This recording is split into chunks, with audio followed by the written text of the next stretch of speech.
proudest day, and the proudest time, and the seat of a rally car, because that day and that hour and those minutes, I got the bit between my teeth. You know, I really stood up and was counted and said, this is not getting away. I remember when we pulled on our helmets and Donald says to me, what are we doing? I said, we're going for gold, Barrett. That's all was said. I can still picture that run. That was just the best run ever.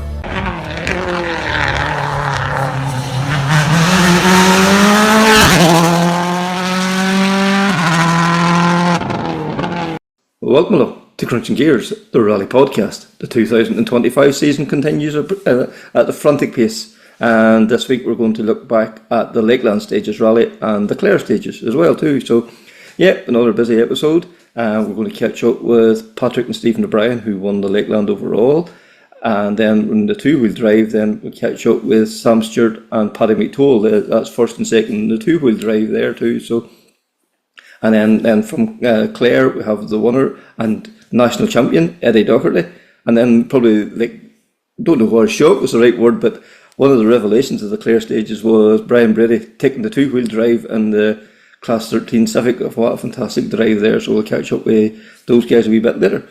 But first of all, Lakeland, fantastic. You know, we spoke to Anne last week about the new initiative running the two-wheel drive first in the road, and interesting to get the drivers' views on that as well too. Great rally. We were so lucky. We were blessed with the weather. It stayed dry all day, and the pace was mental. Anybody that was out and watched it or have seen any of the video clips, unreal pace. It just is, like, really, without a doubt, now the forestry is up there now with the pace in the tarmac. Really, it has gone over the last couple of years, just something else. Really, it's brilliant to see and great to see it. And so many top line cars, both in the four-wheel drive and the two-wheel drive, and great fun, you know, frantic battles right throughout the whole field there on Saturday as well too. So I have to say, first class rally Enniscan Motor Club, well done. So first of all, we're going to hear from Patrick and Stephen O'Brien, and then that will go on to the two-wheel drive, Sam and Paddy McToal. Lakeland at the weekend and a one return, Paddy. You couldn't ask for a better result on Saturday. Exactly. It was good to come back and be on the pace straight away. A bit of a mess up on stage one, right enough. I stalled it, which was totally my fault, but yeah, that was really all that went wrong. Yeah, because you had one rally in Australia in your year away, but like, that wasn't a Fiesta, different car, different tyres, everything different. Does it take a wee bit of time getting back into the Skoda again, or had you a test beforehand? We had a small test beforehand, but yeah, we hadn't really a lot, and as I say, I installed it, and then just probably pure anger was just laughing the first corner. We hadn't much time to figure it out then, so yeah. No, it's just like putting on a pair of gloves again that you use are pretty easy to drive this Skoda. And like, you know, like, it must be that, like, to do that like so quickly, it must be, like, as you say, putting on like a pair of gloves or whatever. Like, it just must be almost part of you now. Exactly, yeah. And like, the boys have done a good job since I've been away with the car too. It's made it even easier to drive, so it's just unbelievable. I just can't wait to get back into the game. And Stevie, from your point of view, was there had to be like a stern word in his ear after you could see the way he took off, or do you know he'll bring himself back and you just have to keep calling the notes? No, I knew it was going to be a sharp run, and then when we stalled, I thought, oh fuck, here we go. And as I say, he landed to the first corner. I thought, right, this is going to be. He didn't give me much time to get into my head into the right space, but that's probably it wasn't a bad thing either, because it was just flat out there. Because even for yourself, you know, you're on the tar earlier in the year with Ryan and all that, but it's been a quiet couple of months. Did it take you a wee minute or two, like, as well, to getting back into the groove and just getting the pace right again? With two corners, I'd say. No, I've probably said this before. If you're just reading flat out and the guy's completely committed to what you're saying, and it actually is easier, you know. When you're in with someone and they're not really listening, then you have to be stern with them, because it's never safe for anybody then. Yeah. And like, you know, like, as you say, you knew from like the second corner, Paddy, the way the car turns in, the way the car gripped, does that then you just feel it in the groove, and you know that you've hit the sweet spot just straight away? Exactly, yeah. The car setup was really good for that rally, and the boys did an amazing job. It was just straight in on the first stage. Like, we stalled the car, and we're still only 1 second off the fastest time, you know, nearly leading the rally, and I knew straight away then it's just race on for the day. And that's what it was. It was just absolutely flat out then for the rest of the day, myself and Gavin. Yeah, and like you said that the guys have improved the car. Like I suppose at that level, there's no major gains. It's just all these wee small things and just small differences that makes a difference in the timesheets. Exactly. Yeah, it's a 17 car. It's quite old now, so it's not as if they're going to come with something brand new and make it unbelievable. But it's just little changes that once you're in the stage and you're just using all the road to stay at it. It helps when you're in fifth gear. Because you obviously have the confidence in your dad and all the other guys working on the car. Like as you say, you had a short test. Like you didn't get the benefit of all that when you're doing a test. It's only whenever the clock's ticking that you feel that the true benefit of them small changes. Exactly. Like full belief in what the boys are doing, and if they tell you this is maybe the direction to go, it's why not? Let's have a go and try it. And it's proved it again. We've proved it all the time. To be honest, every time we come, we're not far away, and they just for me it feels better again. And like Stevie, like they talk about the best seat in the house. Like you had one of the best seats in the house there at the weekend.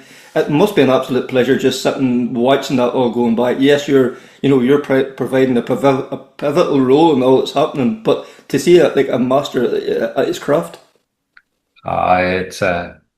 It's a privilege at times, especially the last stage there, like because there's things happening in the car, and you're reading the notes and you're reading it at quite a pace, but it's funny how your brain works because you still have a voice in the back of your head going, "How under God is this car able to grip in that way?" Like there's four rights who are completely pinned in fifth gear sideways, and I just looked across one time and he was just a little bit more lock, and it was skipping on the ground. And thinking, how do you know you've that much grip? But no, it's definitely the best seat in the house. I wouldn't swap it for anything. And Catherine and Barry, we've talked to them over the last few weeks, and they feel that they've got the Skoda in a really good place. That it's working perfectly. It's the latest spec car, and to go on there and race them then with your 2017 spec car, it speaks volumes for the effort that's been put in by all you guys in as well. Do you want to? Yeah, exactly. Yeah, I think everyone was kind of maybe doubting us a little bit going there with the old car. Now they're all calling it the old car. Yeah, definitely. I drove Ryan's car at Caldwell's. I was home for a week or two at the start of the year, and I got a spin it, and I thought, Jesus, this is unreal. They are a fantastic piece of kit now, don't get me wrong. And I thought about it as, geez, if someone takes this to the gravel, we could be involved. So, yeah, as I say, the boys done a bit of work and give me probably the best package we could get out of our own car. Probably just much better than we can get out of that. And, look, it seems to be fit to do the job, and hopefully he can do another job. But it's amazing. Like a few years ago, a Skoda, nobody wanted to bother with them. And you used to put in the hard yards with it, Eddie Doherty on the tower, and suddenly, yes, they become the car. Calvin then come to Donegal last year, and now every man wants a Skoda. Isn't it just amazing the way the wheel keeps turning? Yeah, exactly. They're a bit like sheep. The Fiesta and they all want a Fiesta. The Polo's and they all want a Polo. So yeah, it's Skoda now. Yeah, and you often talked in the past about you were getting good support from Skoda Motorsport. It obviously has to be a benefit to them, the car being successful, because then all the people see that they want to be part of that action as well too. And do you get a kickback from that then as well? Exactly. Yeah, even when you're ordering some parts and stuff, they may mention that you're winning the rallies and still winning in the old car. They're nearly half proud that you're still winning in an old car too. So yeah, and as I say, they're a brilliant company to work with, Skoda and Weaver's Motorsport. It's so easy to get the bits and parts, and they have everything on the shelf as well. So yeah, I think we'll be staying with Skoda. Excellent. And Stevie, from your, as well too, it's not just turn up on the Saturday morning and away you go. There's a lot of work goes on behind the scenes. We spoke before. You're putting in the notes on the DVD. This man only coming back from Australia a week or so before the rally and all too. There's a lot happening before he's still in Australia. There's a lot happening.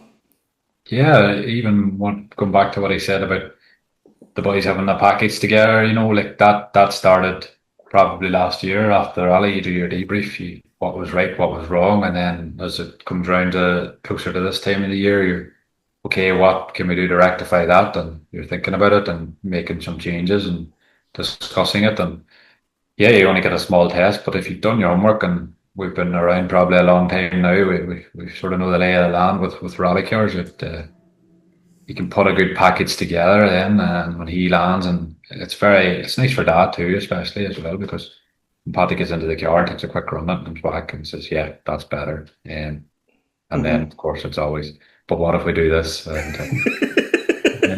More speed. Yeah. More power, is that what Jeremy Clarkson knows? And the club there put on, three stages done twice. It probably wasn't what everybody wanted. Everybody wants a longer rally or whatever. But obviously, circumstances dictate it with the storm damage and all. But what they made the best of what they had, and what a great rally they put on. Yeah, it was a good rally. They tried something different too. You have to hand the club that for the two-wheel drive as well. Maybe not everyone will agree with it, but you have to try to innovate all the time as well. And I have to hold my hands up to them. They tried something different, and say some guys were happy with it, some weren't. But again, too, they had some new volunteers, and it's nice that everyone's you're being calm with new timekeepers, and they're doing their job, and everyone's trying to learn. That's the good thing about the forest. It's a real family feel to it. No one's getting too stressed out. Even the late start, and yeah, they're a good motor club. They always put on a good show, and especially when they were limited to what they could do, they still pulled it out of the bag. 3 really, really, really good stages. I can think the bogey times too was quite good on the second pass as well. It was going to ruin the rally for everyone, and they got the bogey times sorted, and I think the boys were doing it on their clock anyway, their own. So because even too, bogey or not. but even considering the amount of rain that had fell like last week, the stages were in really good condition. There was no big puddles, and they held up really well as well too. Yeah, even on the second pass, it's probably been a long time since I've been that far back on the road, to be honest. And I was surprised how good the stage was. I thought maybe the punctures could have been a risk, being that far back and sort of using the rut at that high speed. But no, it generally was. They were in very good condition and very enjoyable. Yeah, and talking to some of the two-wheel drive men earlier there, and they were saying about, they were packed up, the cars and the trailer ready to go home, and you guys were only pulling in. They had almost kind of forgot that there was a four-wheel drive rally going on. It was a different vibe, but it was a nice opportunity for them to run so far up the road. Yeah, it gives them a bit of a taste of what it's like to have to open the road, and they'll let them out if they want. I don't think Shane wants to do it again. And now, that's the Lakeland's done, and all vision now is locked onto the Bushwhacker in 2 weeks. Like a rally that's very close to your hearts. 4 times winners. I would say you want to make it 5 this year. Be giving it a go anyway. For sure. But there'll be a few guys trying to stop us, like every year. Yeah. But that's it. That's the way we do it, and we enjoy the race. And hopefully it's the same again this year. Maybe not as tight, but Steve, it's got unreal. Like over the last 4 years, it's not even 15 seconds between yourself and Kathleen. It's maybe not even over 10 seconds. I think that's crazy racing, but that just shows you where the level's at. Yeah, I would say that the top 2 guys, especially there, the pace they're on it's crazy high. Like I know Kevin, we were speaking to Kevin Eves in the bar afterwards, and he was commenting on it too. Like that was as high as tarmac, maybe even higher, and really nice to see them guys come too and give it a go as well. And hopefully they'll support it a bit better too. For the Forestry Championship's a great championship as well, and be great to see more competition as well.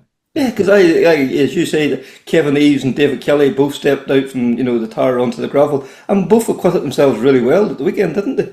Yeah, they did. And funny, there's a lot of, I'd say, tarmac guys don't want to make the transition, maybe for fear of maybe not being anywhere. But I think it definitely would help you as well in your tarmac drive. And I seen it with Ryan there in Maiden City, especially when it was raining and it was really, really slippy. Like and I seen some videos from the outside. It didn't faze him so much when the car was sliding around. He wasn't afraid to go for the handbrake and rotate the car even when it was slippy, whereas you could see some of the the sort of more natural tarmac drivers wanted to keep the car totally straight, but he was actually gaining time, allowing the car to rotate and slide, so Yeah. it will be a benefit to him as well. For sure. And Paddy, you would welcome all challengers?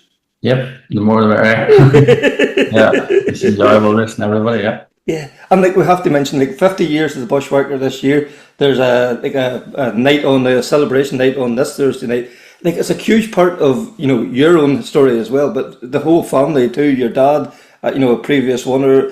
This is the event that you grew up wanting to compete in. Never mind one that was just. I would say it was probably a dream even to compete. Never mind to win it. Yeah, exactly. Yeah, my dad won the rally too with Big Robbie, and yeah, even with my dad did some driving there as well, and I remember being at service and stuff, and I probably was telling him then I was going to win it. He was thinking probably. But yeah, it happened, and yeah, it's happened about 4 times now, so we'll see if we can get another one. It would be nice. Yeah. And Stevie, what the clubs going by the plans of what's coming up on Thursday night, that's going to be pretty epic, never mind the rally. Yeah, fair play. They've pulled out all the stops to try and do something for it, and just chatting to Gary Milligan and stuff, keeping us informed of what's going on. It sounds like it's going to be a really good night. I think they sold out all the tickets really, really quickly. I think they've surprised themselves. So it just shows the interest in the local area and probably further afield for the rally. And yeah, really looking forward to it. I think it'll be a really good night. Yeah, because even just around you throw a rope from Oma within a 30-mile radius, there's probably nearly half the field in that area. It is surreal the interest in Forest Rally in that area. Yeah, I don't know what it is at all, but yeah, probably. Say if you throw a rope, there's more Skodas in that area.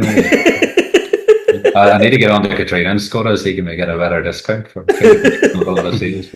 Yeah, because there on Saturday there was five new Skodas there. That's what we were just working out roughly in our head. 1.7, 1.8 million on new Skodas alone. Never mind anything else that was sitting in the service area, and that was only the tip of the iceberg. Yeah, and then the wee historic car beat them up.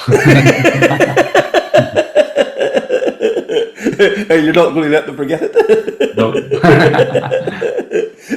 And then the event, the South End, the Bushwhacker itself this year, with the night stages, return of them, the road closing to the longer stages. It's good, and we've seen the interest received. It's going to be something special.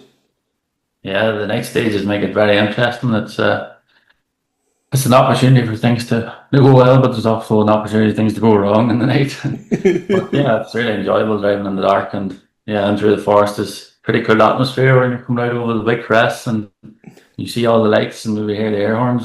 You think you're in a different world, but yeah, can't wait to get back and do it again. Yeah, and Stephen, from your, in the co-driver's seat, is it a whole different sensation as well, being in the dark?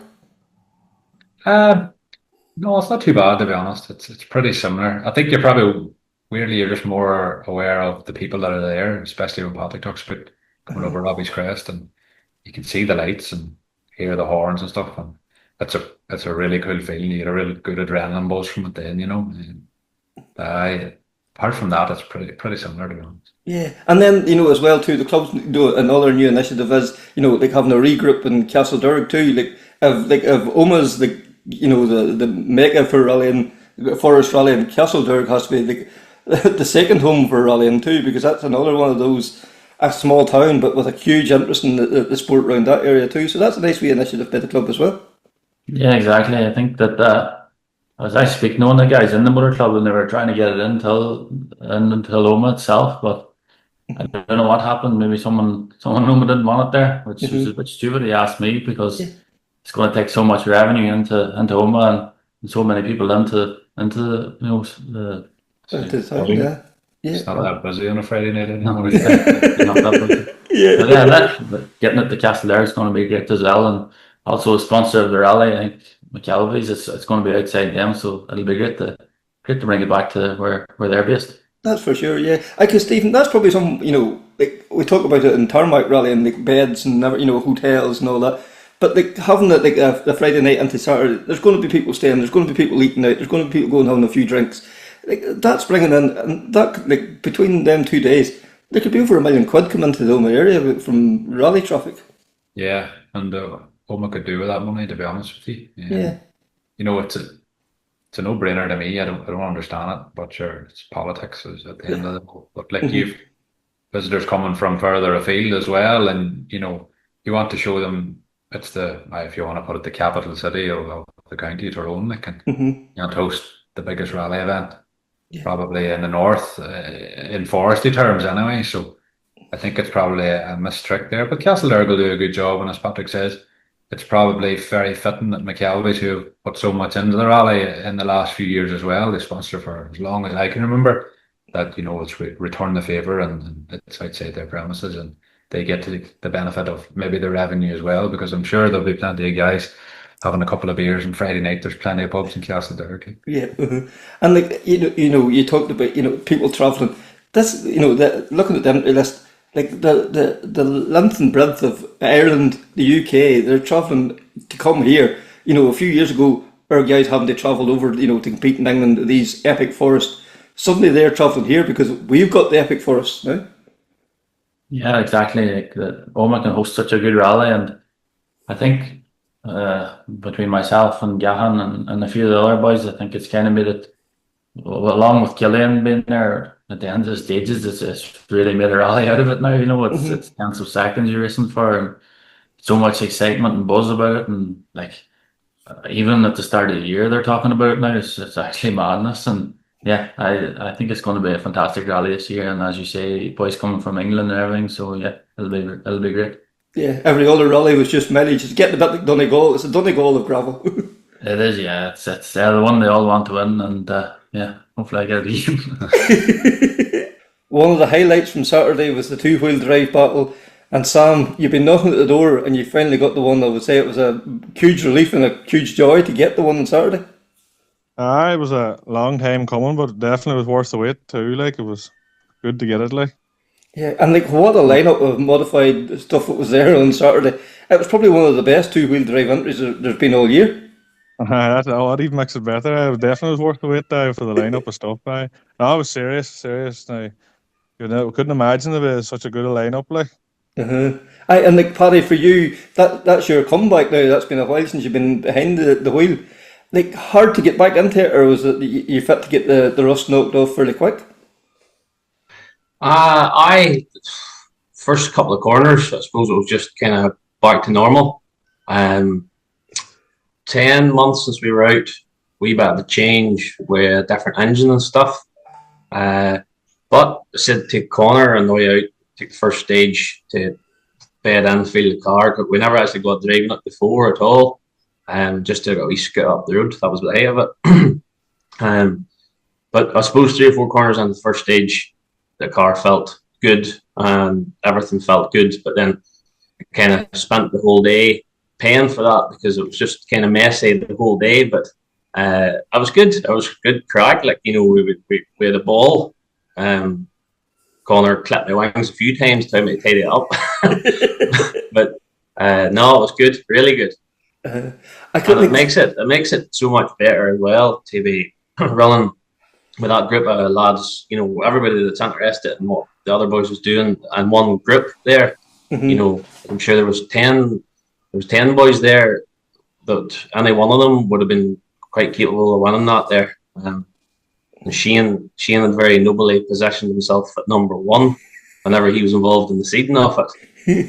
So he kind of discounted himself from the competition straight away. But no, I'd say he's keeping his powder dry for the bushwire. Because like Sam, it was a wee bit of a change for you guys then running at the front of the field. Did you feel that like it made a difference? We often hear about the loose on the top of the harder surface. Was that more pronounced on Saturday? I still was challenging for me, even back at 9th. Like, I know it was a hell lot more challenging for the boys up the front. Like, but I was different to get used to that loose gravel. Like, but I was good then. It was good for the second loop over the end. The stages weren't as badly cut up. Like, but no, definitely was good. Yeah, and like we did talk. We just kind of touched on it. Like the lineup of stuff, as Paddy says there was 10, 12 guys there that all probably were thinking, at the least I'm going to come away from here as a podium, if not the one. And like that meant, like with the nature of the event, 6 stages, and quite short and sharp, you couldn't really bed yourself in. You had to go at it right from the very first corner. Oh, definitely. Oh, no, the pace was hot now. It was as hard as I've ever nearly went down now. But I know I was it. A fair play to Paddy too. Kept pushing me on, right on. He had that bit of disadvantage in the morning, like, but he wasn't going to give up easy, you know. I had no advantage in the afternoon. We were on a level playing field, and Sam's last stage time was nothing short of savage. Connor said to me at the end of the stage, I said, "Well, how did we get off? Was it a good cut or what was it?" Because Andy had said to wait for Sam coming to get the time, and I ended up then I stood on the other side of the camera only to be told that we hadn't achieved what we thought we had. Connor thought, "Oh no," he says, we had a good time through that there. He says that I think that'll be quite competitive. But no, I think Sam had maybe four seconds on us in that one stage. So, and that was only, it was only a win a mile long, so it's hella necking. Something like you're 16 faster than your first timer, and I was 13. Like it was like no, I couldn't do no more at all in that stage. It was definitely the limit. Like everything was just inch perfect. Like a lot of stages you'd set a good time, and maybe only the same time as the man in front of you, maybe, and then you could think back in driving down the road, could have went in better there. You could think of half a dozen spots, like, but I couldn't think of anywhere in that stage where I could have went harder, like. Was that as close to as perfect a stage as you feel you ever drove so far? Oh, definitely. Oh, no, definitely. I wish you'd kept it to another day. But no, when I was starting it, like, I just was doubtful enough of going to set a good time, like, just. But when I got to the end of it, I definitely couldn't do any more. It had to be a good time. Yeah, and like, do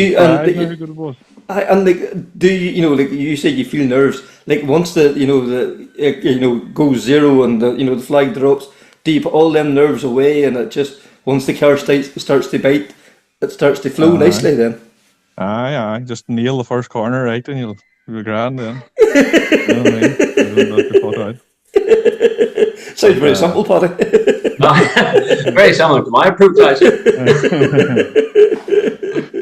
And it was a real tight. It was more. There were a lot of steering in that stage. That last one, like it was real coming out. A lot of medium fast corners, and like like I didn't have any moments, like, but just carrying serious speed, like around the medium speed corners. I got it, I'd say, in the end up, like. Yeah, that's definitely my problem with sitting out for a while is committing to the fast stuff. And funny, I watched a couple of videos there and bits and pieces on YouTube over this last couple of days, and Sam was just committing to the fast stuff far more than I was. So that's definitely where his time is. No, Dev, I was watching the videos too. You'd wonder how you didn't win the rally. You're spectacular. I look very depressing looking in all the videos. I know. But like, I suppose, Paddy, that wee bit of time, as you say, out of the seat, like seat time, is key, and like it just makes you that more comfortable. But like, with the new engine and all, do you find that it's probably helped you back into the place again? I would say I haven't really adjusted to just exactly how to drive it yet because I can't tidy it up. It's very, very messy everywhere. Although I'm not saying that's an excuse, but hopefully I can sort of tidy it up a wee bit because sideways, as Sam says, they're maybe spectacular a bit sometimes, but like he's fast there, and that's the difference. I'm sideways; he's getting the times, We'll start again at the bushfire. All right. That's the best I ever had the car. Like, I would have been really struggling with the car for the last year, trying to get her to bite in and go forward. Like, and it's the best I ever had. She's really well set up there now for going forward. Like, yeah. But no, you're all right, Paddy. If you tidy that bit up and get all them ponies to bite in, they're going forward at a wild rate. Like Sam, we messed the corner altogether. But Sam, is it continually tweaking and getting, to find that sweet spot? You say it's took you like a year almost to get to that. Like, is it kind of all those wee tiny clicks will make a wild difference?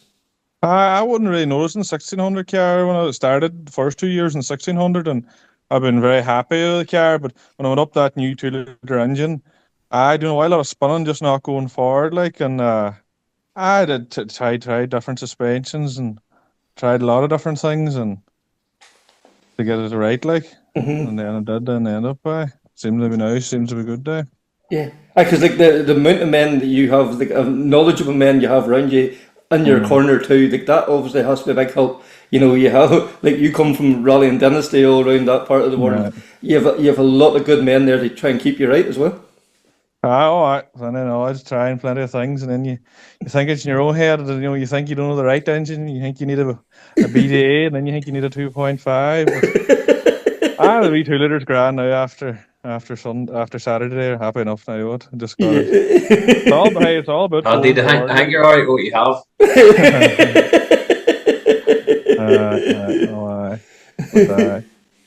No, it's good now. And like Paddy, you know, you've come up through that as well. You know the Pinto, and now you know your 2.5 and all them too. But not even that. Like every class at the minute in the woods, we keep saying this. Like the explosion in the woods, it used to be the poor relation. Now it's every bit as equal as the tarmac. The competition there it's manic, isn't it? And like right across the board. It's getting to be. There's nearly as much interest in it as the tarmac rally, and that's plain to be seen with the fact that the likes on the piece note, Kelly and Andy and that are starting to go to stage ends, and that's bringing the whole thing forward on the social media front, as we all know. That's the way it's all going. Like, it's class. It's great to see. It's great to be involved in it. And then all the other classes following them too. I know we're talking all about the 2-wheel drive here and not there, but there's massive competition right out through every class from the start to the finish, you know. And that's where we're aiming for, isn't it? That's for sure, yeah. And like Sam, you were saying before we started recording, it was a kind of a bit unusual the way, you know, you just felt you were the rally as such, you know, because you just didn't know what the 4-wheel drive guys were doing at all behind you. So it was, you just were locked in your own battle, didn't know what was going on, because when you were starting the last stage, the 4-wheel drive guys were only coming out of service. No, that's true. We were in, we were finished by that time, and we were sitting even in there where the venue there where the prize giving was, and we were sitting down eating, and Paddy O'Brien and them just pulled into the ramp, like. We were back in service and loaded the car and everything, like. No, you didn't know at all. We were on the front there. And like you know, like there's good crowds about there on Saturday as well too. And you know, the way the club run the event, it seemed to work very well having you guys at the front. Do you just feel that was an advantage then for you? I seen there were a serious amount of spectators about there. No, just true. Yeah. There was a fella said to me on Saturday there, I was complaining about the lack of grip and the no lines in the road and all the rest, making all the excuses I could. And he says to me, "Just 2-wheel drive boys," he says, "you're always rambling on about rolling at the front until you get rolling at the front, and then you don't want to be rolling at the front." But he said, "But it was kind of true, you know. Yes. You always think it'd be class to be rolling up and around that area, and then you realise that the disadvantages that faces the boys at the front of the field all the time. You know, yes. I know maybe only 2 wheels spinning makes it a wee bit more difficult, but no, I think we'd be. Me and Sam would probably take somewhere down and around, you know, 30s or 40s for the bushwire. It'd be lovely." That would be, because we've seen the amount of like R2 Rally 5 cars that was there at the weekend. Like it's gone off the scale. Like, so, you know, you have to think if the bushwhacker runs the conventional seating, like the top 2-wheel drive men will be lucky to be in the top 25, 30. It wouldn't bother me either way if you're even seated at 30, as long as they seat them all together, you know, the first 10, 15 fastest people, you know, that's best. And you get out of the car, like I didn't know to walk forward to them boys or walk back the way, because it was all good crack each way you went, like. Yes. We couldn't get long enough to chat, like, it was really good now. And like, Paddy, isn't that a great way to be, that, you know, you're getting out and, you know, you've just laid your heart down for that, you know, few miles and blood, sweat and tears, and you get out then and the boy beside you has done exactly the same, and you both know what you have went through, and to have the banter and a bit of crack about it, like, it must be a very special thing. They're talking about it at the end, talking about jumps and car. One stage Donald Sweeney had the car had stood in its nose on the way over one of them big kick jumps, and there was a bit of plastic about to go up and through his radiator, and the boys down footer and trying to get the bit of plastic pulled out the front of the car before, you want everybody around you to finish along with you so as you can chat about it at the end of the day, And as you see, like we went round a corner at a time, Alan Smith had slid on a wee bit, and you're wanting everybody to get finished and get round and have a chat at the end. It's just a good bunch of boys all looking towards the one goal, really. Yeah, you take that off them for a second, but at the same time, you take a bolt out of your own car to get them to the finish. Exactly. Yeah, but as long as you got there before them. And like Sam, in fairness to the club, every stage run practically on time. As you said earlier, the surface held up really well. It was a very good event. Oh, aye, for only 30 miles, like, well, I said at the start of the day, if you get them full 6 stages and you're at the limit, like, it was more than enough, it was good, like, but flew in high and it was a quick day, like, and it was very enjoyable, And considering the amount of bad weather that had been the previous week, like the stages held up well, and like there was no big puddles or there was no water line on the stages or anything really. No, definitely. Obviously, them stages had seen a lot of work from the last time we were there. Like they looked like they were sheeted, like But no, it's a great surface now. The roads in the north would be that bit better. They would have that more depth of stone, that fine stone, and it's well bedded in over the years, like with lorries and that. Yes, that would fine, like. When you do dig down, you don't hit the boulders right away. There could be 5-6 inches 804. Yes, and like Paddy too, like the service area, top class. Yes, it was a wee bit of a drive out to the stages, but we had Alan, the COC, on last week, and like it was like you couldn't really fault the service area, and it's so hard then to build stages around it. Like 30 minutes is a bit of a drive. It's probably the okay side of it. You're never going to get servicing right beside your forest, you always expect a bit of a drive. It was actually handy to come to the end of the stage and you weren't, because you knew you were going, like there was one time we went between the stage and drove straight up to the time control and the car in front of you was getting ready to take off the line and you were straight back into it again with minimal break at all. That's good, not worrying about road sections and road books and that there. It was definitely good for a time. It made the co-driver's job a wee bit more relaxing. But no, it's for only using one forest, they made some rally out of it. Yeah. And as well as that too, I suppose as the car's not cooling down or nothing as well too, and that's probably very good because you don't want the car cooling down and then having to heat up again. That's on components. If you can keep everything warm, it just makes everything work better too. You done your tire pressures at the start of the first stage, and that was you. You set till you got to the end. You never had to really worry about it again. And then Sam, it has already been mentioned. The next one coming up now in 2 weeks, it's kind of the Oma Grand Prix. It's the daddy of them all when it comes to the loose. What makes the Bushwhacker so special? The speed of it, the fastness of it, just the nature of the stages. It wouldn't be as bumpy as the Lakelands, just sheer speed. A thrill from that day. And just good competition always at it too, like. They had extra buzz at it. And this year, they have the road closing and the night stages. It's going to be pretty epic. I'll be a fan of the dark too, like. Glad to see it back again, like.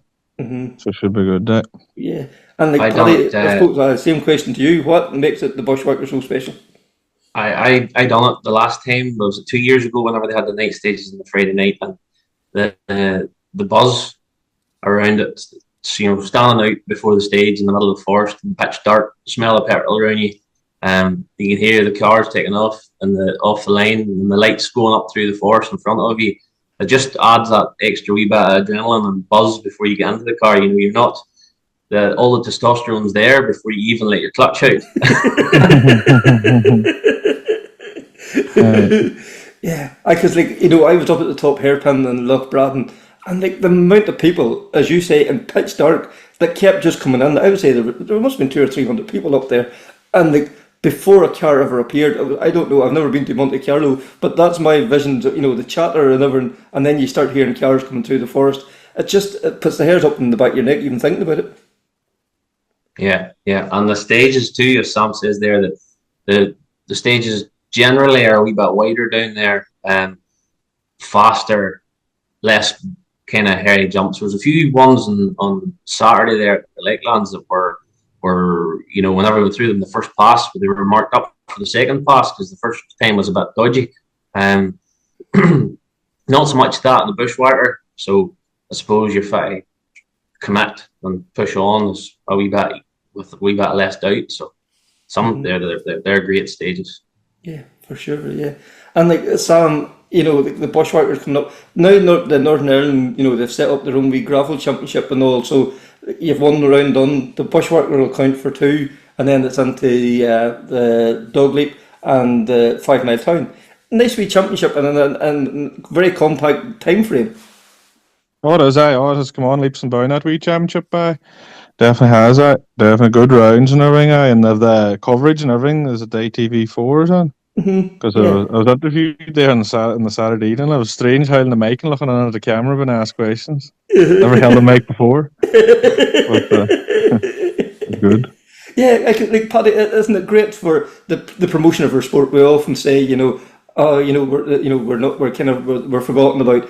But when you see something like that, an initiative like that, to get you on national TV, there'll be a YouTube dedicated program and all that. That's going to help you going out when you're looking for sponsors, or you're trying to get your name out there. The people suddenly may have seen you on TV, or they might have seen you on YouTube. Absolutely. Any of that kind of thing helps, I suppose, and it starts a conversation there with people about it. People that may be interested in it and they want to ask you a few questions about it, find out a bit more. But the coverage and the different bits and pieces with the stage end interviews and the like I have 3 wee ones there when they're watching it. You're coming home and they're saying, "Oh, you said this," or you were doing such and such, or you were standing while they told you that you were second, not first. They all had a good laugh about that. It's that you can't buy that. It's great. It's great to have that. Yeah, for sure. Yeah. And like Sam, so then like that, as I say, we have to go. You have the one now below the belt.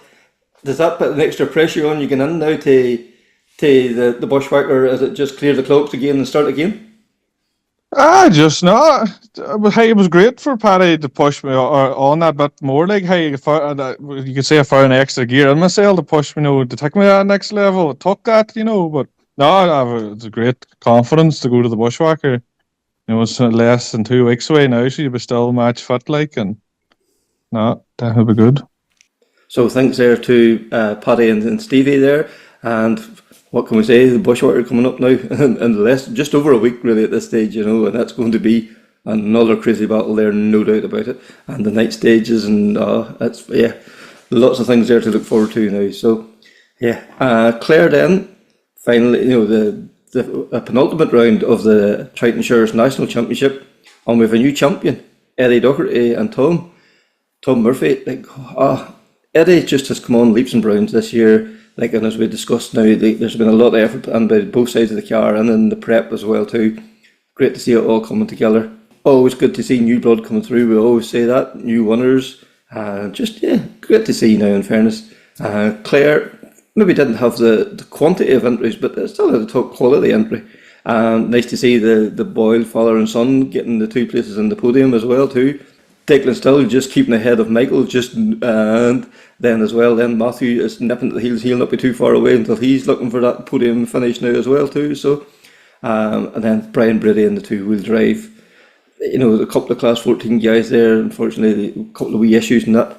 But Brian was already nipping at their heels, and Barry McBride was nipping at his heels as well too. So strong battle.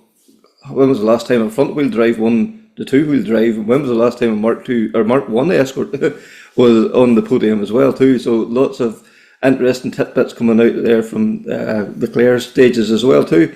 So first of all, let's hear from our new 2025 Triton National Champion, and then that will go on then to Brian Brady. Eddie Doherty, 2025 Triton National Champion. Sounds good, that, doesn't it? Yeah, it definitely does. Definitely does. I suppose that was our main aim for the year, and lucky enough, it paid off yesterday. So, yeah, a bit of luck and a bit of determination, I think, yes, they got us through it. Yeah, because yesterday was a bit of a lottery, wasn't it? The conditions and just everything just was. It was a great rally, but just the conditions, I suppose, played havoc a wee bit with it all. Yeah, it was definitely the toughest rally. I'd say even the stages themselves, they were quite bumpy and choppy and stuff. They're quite hard in the car. And then obviously the conditions didn't help the whole situation. But no, enjoyed the day. Like a few people kind of said it to me afterwards, like every kind of wet, miserable rally we seem to be kind of quick in with me. I wouldn't have put that down at the start of the year as our strong point, but no, look, I'll definitely take it. Yeah, because this has been like last year was a year of building, improving, tweaking, and this year it's all starting. All that hard work has all started to come together. Like it must have been difficult at times last year to kind of hold yourself back and to sometimes take your medicine, but I suppose it's been worth it now when it all comes together now. Yeah, definitely. Yeah, I'd probably put myself down as kind of quite content, and I wouldn't really get a rush of blood to the head. So last year, yeah, was quite frustrating at times where you had a second, a third, a second, and not getting to that final bit. But I suppose this year, yeah, we've probably put in a small bit more work than again on top of it, and I think it's after paying off. And yeah, again, it's just working with the team around us and working with the people in the car and all the rest as well. So. Because we've often talked about before, it's not a major jump. It's not like a new, oh my God, we've found 20 brake horsepower. It's just those wee tiny, not even 1%, 0.5% here and 0.5% there. Whether it's your fitness or something in the car, all those wee things just all add up. Yeah, it's small little things and small little changes. Like you're always there trying to tweak things, but then again, you're also there thinking not to try reinvent the wheel and try to do something that's absolutely drastic as well. So. Yeah, it's all about mindset, I think, and it's really about trying to get the job done and have the plan going into the event. And realistically, like the rally is probably the easiest part. It's the planning and the preparation that goes into it is probably like the most demanding. Yeah, because there's as you say, like yourself and Tom and the team, there's a lot of work goes on before you ever even rock up on the Saturday morning to start the recce. Yeah, there would be. I actually got just a Snapchat there off Tom there now of him doing the plan for Wexford. So yeah, like there's definitely no let up at the moment. So yeah, like there's a lot of work into it, and even with Ryan and the guys, they're like we're always there trying to tweak the car and seeing different things, whether it be suspension or gearing or whatever. So yeah, no, it's definitely been a few long nights over the last while. But like whenever you get the results, it makes all that effort worthwhile. Yeah, it does. It definitely gives you a lift and like to drive on a bit further. And don't get me wrong, like there's going to be setbacks along the way. Like for us this year was definitely the home rally, was the Ravens Rock, was definitely like the biggest setback for us. But look, them days happen. I think you learn more from the bad days than what you do from the good days, and I'd be a firm believer that the bad days are going to come more often than the good days. So you're definitely going to learn from them more. Yeah, because it's how you deal with that and how you get, how you're able to go to the next event and close that off, and you have to kind of block it out almost as if it never happened and start again with a clean sheet of paper. That's it. It's like it's definitely just to get your mind off it, and what's the past is the past, and today is a new day, and let's put the plan in place. But the biggest thing is obviously to just learn from it. And that same problem doesn't happen a second time, because then it is a disaster, like in my eyes. So yeah, no, look, I think we've done quite okay. Again, still more things we can improve in like in different aspects, and that's what we're going to try to keep on aiming for. Yeah, and like you talked earlier in the year, but you've improved your fitness. They always say a healthy body is a healthy mind. Do you feel that it does help clear your mind? And the other people have said, when you're sitting in that start line, all you have to be thinking about is what's coming at you. You can't be thinking about anything else. You just need to be concentrating on the bit of tar in front of you. Do you feel that the new level of fitness is improving that side of things as well? Yeah, I'd say like the fitness is one thing, but then you'd have the mindset that goes into it. So they kind of work hand in hand. So obviously, like the more fit you are, the more you're able to take in stuff and how would I say, read the road better or whatever else. So yeah, I would say definitely the fitness, but just the mindset side of things as well, and trying to block things out and try not to leave work, get into the middle of it and all that sort of thing, that you can actually stop on a Friday or whatever else. If you're going testing at 5 o'clock, that the phone still isn't ringing or whatever else. So Yeah, it's definitely getting yourself into the right mindset, because I think if you're not in that, there's no point even going to rally. No. And then, like the motor club there, Clare Motor Club, they maybe hadn't the numbers they hoped for at the weekend, but I suppose that always happens in the second half of the year. But the quality was still there, there was a fantastic top 10, and as you say, tricky stages, probably the weather didn't help things, but that's what rallying's all about, is driving to the conditions that's there in front of you. Yeah, definitely. And I suppose you can look at the Rally 2 or the R5 cars, but I think there's a few standout performances with Brian Brady in a Civic. Yeah.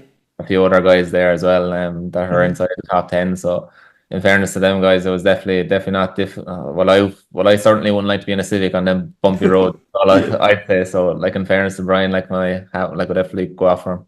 Yeah, that's for sure. That was himself, and then as well the guy in the Mark 1 Escort, his name Barry McBride. Another epic drive. The two of them in Class 13 both pushed themselves up into the top 10, and Cian Caldwell in the Rally 4 car, I think he finished up 10th as well. We keep saying about the young guns coming through, but isn't it just fantastic to see? Yeah, definitely. I think Wexford is shaping up for a good Rally 4 entry as well. I think Cian's doing it, Grogan, Rahal. So yeah, it's definitely good to see, and the more the merrier. And hopefully they can progress up to R5 or Rally 2 cars in the near future. Yeah, you mentioned Wexford coming up now this weekend. Great, that club, the effort they have put in over the last couple of years, and to see the entry list that they have received, it's fantastic. All that hard work is all starting to come good. They show great initiatives. Yes, the money's nice, but not only that, they're having special events for the service crews, something on the Thursday night when you're down, or in the Friday evening as well. And then if you get to the finish, there's going to be a burger and a pint or whatever for the finishers. Wee things like that, I would say, you guys really appreciate. Yeah, it's completely different. I think that's something that needs to come into Irish rallying a bit more. Is someone needs to think outside the box, and I think in fairness to Wexford Motor Club, they have. There's different initiatives, or even the way how they advertise things on social media has been different to what other clubs might do. Yeah. So in fairness to them, they're putting a massive effort into it, and generally Wexford, is always a good rally. It's a good welcome. Normally they get a good enough entry from overseas and Wales and across. So yeah, no, look, it's shaping up to be a good one. Just looking at the weather, it seems to be a typical Wexford dry Saturday and wet Sunday. So we'll see. We'll see how that goes. Yeah, because they talk about the sunny southeast. They do seem to have a different climate from everybody else, and as you say, it can be almost from some rallies it's one hour to the next. But Wexford, it either seems to be a dry day or a wet day. There's really no in between. Yeah, every time I've done it over the last 3 or 4 years, it's always been Saturday has been absolute scorcher and Sunday has been a complete washout. So it's shaping up to be the same thing again. So I know, look, we'll wait and see. They're going to be fast stages. If it's dry, Mr. Stafford, I'm sure, will throw a spanner in the works as well at the same time. I think one of the stages is only starting, let's say, 50 metres away from their pub. So he'll definitely be on it for that one. Yeah. And I suppose to go back to the National Championship, you're that was the aim at the start of the year, but to achieve your goal and achieve your dream, is it still almost starting to sink in, or is it still a wee bit kind of still pushing to get that goal? Yeah, still pushing. I think I don't think it's going to settle in for a while. Straight away, back late last night, into work this morning, different things, and now your head is going to turn into Wexford there now for the rest of this week. So maybe after Wexford, you might actually sit down and think about it and probably appreciate it a bit more. But look, at the minute, it's kind of still all go, and looking forward to this weekend again. Yeah, and we talked, as well too, previously about the Skodas. Another look out at the podium there again for you on Sunday, and then in the forestry as well. Top two there in the Skodas, they are the car of the moment. Yeah, they are. Yeah, they definitely are. I think they're after proving it there now again. And in fairness to Patrick O'Brien, I think he's after putting on some show again just to come back over and be able to turn it on. And especially as we were kind of talking about offline there, it's a 2017 car, and he's putting it up to the newer machinery. So hats off to him. But yeah, definitely for the Skoda brand in Ireland, I think it's been quite good for them over the last 6 months, and hopefully there'll be a few more coming along. Yeah, and for yourself then too, do you start thinking about 2026 now at this stage, or is that just we'll get this year finished off first? We'll get this year finished off first, I think. 2026 is like you might think it's a good while away, but a couple of months will roll away there fairly quickly, and you're back into it, and you'll be hoping to be in Irish Square and Galway then on like in February. So yeah, no, over the next couple of weeks we'll try get this year kind of boxed off, and try put plans in place for 2026. Yeah, well, Eddie, before I let you go, once again, just absolutely delighted for yourself and Tom. It's great to see all the hard work coming together and paying off. Perfect. I appreciate it. Thanks very much. Brian, what a run at the weekend. You know, Class 13, lovely to get that Class 1, but to take top two-wheel drive, fantastic. No other words I can think of.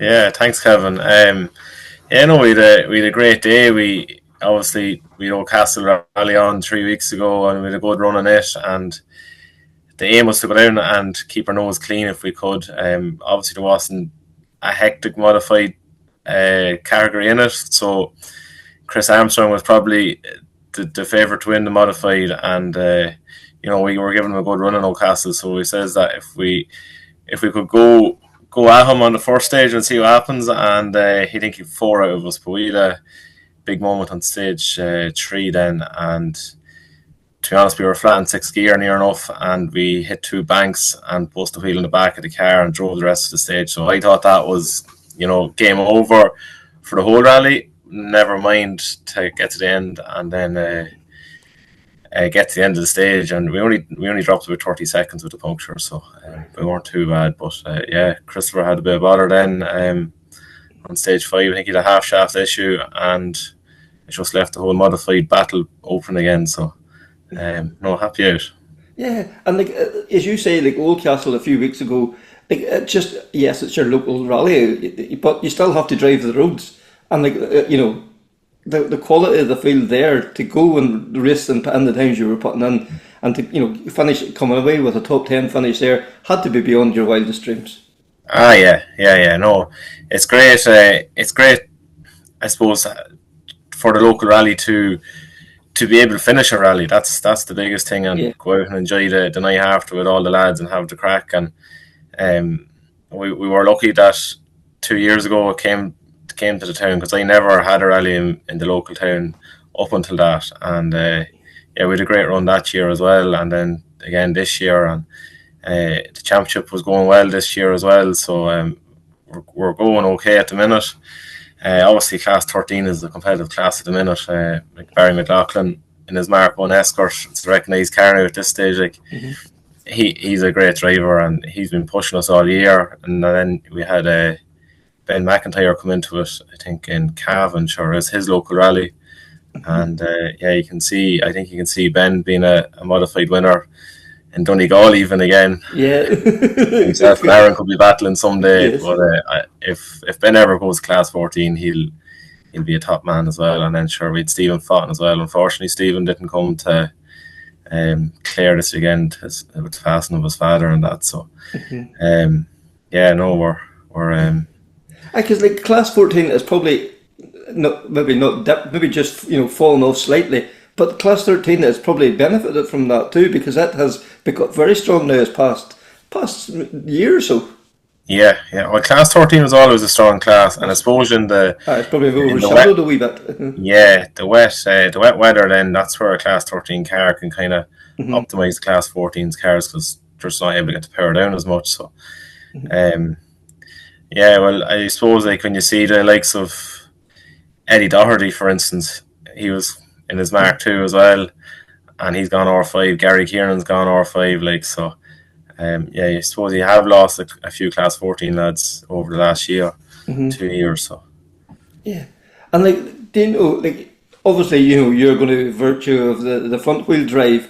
Do you feel it is an advantage or is it a disadvantage then over a Mark II Escort? It depends on the stage. That's kind of the easiest way to put it. If you have a stage where you're coming down to square right, square lefts, that's where the Mark II Escort will get the Civic. But if you have a road that's just constantly going and you can carry your speed, that's where the Civic is at its best. So it just depends on the stage, really. We were lucky to give drive of the day for stage 5 this weekend, and that was the type of stage for the Civic. It was open road, fast flowing, and We did have I don't know if you've seen the first junction, we came down and left the braking a bit late, and we were backwards down the road. So at that moment, I thought that was that stage gone, and we went on a damn little tear for the rest of it. And yeah, we were still fastest on it. So yeah, and like that, having that kind of like the half stand at the start, does that focus you then to you need to nail every other corner now of this stage? It does, but to be honest, Ray, he was sitting with me this weekend, so it was his kind of first time ever being up that far in the field, and he forgot all about the drive today, and he was pulling me back in the odd spot, and he should have been pulling me back, that kind of way. I kind of lost the head a small bit to try and gain me time back, but that's where you make your mistakes, like, and but it's all like he was even counting on the way down to the rally. I think this is my 50th rally start in Clare, so there is a bit of experience there at the same time. Yeah, but like, isn't it great that Ray coming up from the junior category, felt comfortable enough with you to try and pull you back a wee bit when he felt you were going over the limit. It could have been very easy for him to have been a wee bit overawed, but no, he knew where you're at and wanted to steady the ship, I suppose. Yeah. And to be honest, Ray hasn't done that much navigating. I think he was saying it was his 12th rally or something like that. So, he was dead on. He was perfect, and he's even pushing me on the odd spots where I was backing off, and even on our different passes through. Like if we were backed off too much for a corner, that he'll push me on the next time through. Like so, he put a lot of work into it, and that's kind of what you need. You need a team behind you. Like we had our tyre choice nailed thanks to the service crew and all that as well. So it's not just the driver; it's a team effort. Like that's what I always say. It's not just the two guys in the car; it's all the work that goes on, and not only that, it's all the effort and commitment that goes on before the event, getting the car ready, getting the notes, kind of ready to rock, and having that look at the DVD going through, and it's tedious work, but it's essential when you get there on the Saturday morning. It is, yeah. No, it all kind of pays in that way. Like it's a lot. Like even there this week, we went to Cork on I think Wednesday. We got a head gasket sent up on Monday by the post, and I never arrived. And Wednesday evening, we made the decision to go to Cork for it, and it's a good job we did because it didn't arrive till Friday in the post, so it would have been very late for that.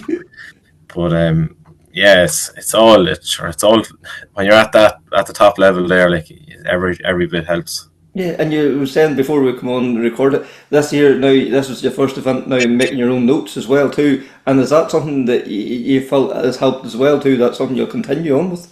Yeah, Kevin, well it's obviously a lot more work. That's probably why I kind of didn't really do it in the past, but with the local rally there 3 weeks ago, I always use Patterson's notes, and the consistency in them was always very good. But I just felt that I could progress them a bit more, just to even help not as much information coming into me and for the navigator. So that's why we decided this weekend now we'll just make our own notes. And obviously Ray he wouldn't have done that before, and he was reading pencil rather than pen or ink on a page. So it was all good, and it was worth. We will do it again now for Fastnet. So and the championship, one round to go, all to play for as well too. Like the championship, we've often said the national championship is very competitor friendly.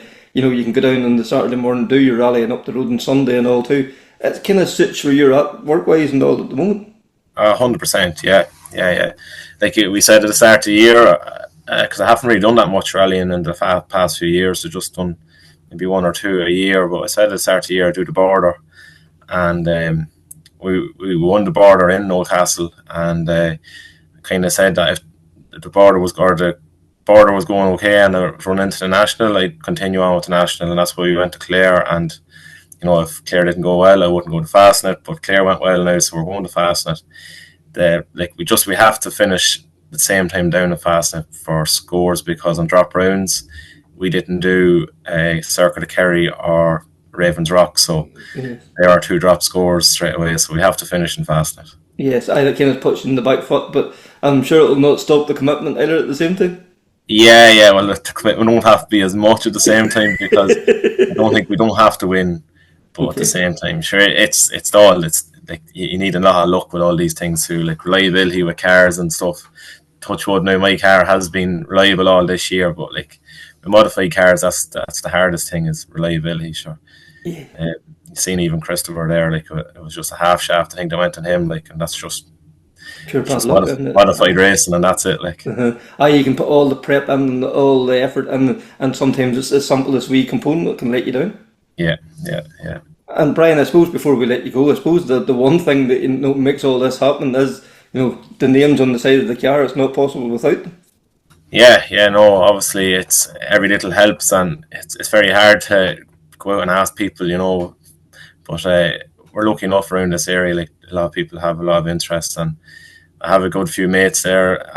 Andy Brown, ABR Signs, he's looking after me a lot there with just me hitting the car and him having the sign rated after me every time, and then I obviously have Gary McNamee, who's MCN rallying there. Sure, he's looking after the car all the time, and sure his knowledge, and I think only for him I probably wouldn't have the car I have. Like, he's been in the Civic probably before I was, and the two of us, sure, we would have been driving and navigating together, and then sure, I have all the sponsors and even the family, sure, just about the time you be putting into it, that Mm-hmm. Yeah, because like Brian has given you a car, and between you have developed a car now that can take on anything. You can take on anything in class 13, and some of the most of the class 14 guys as well too, which is testament to the work you put in. Yeah.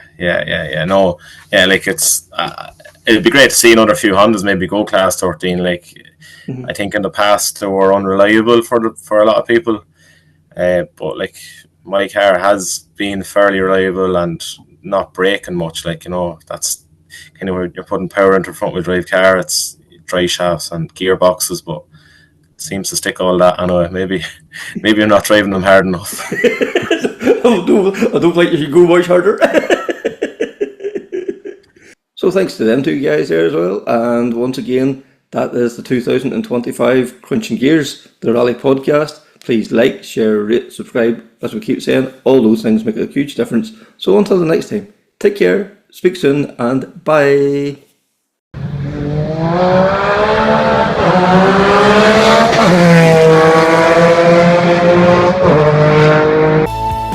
That's the proudest day and the proudest time and the seat of a rally car, because that day and that hour and those minutes, I got the bit between my teeth.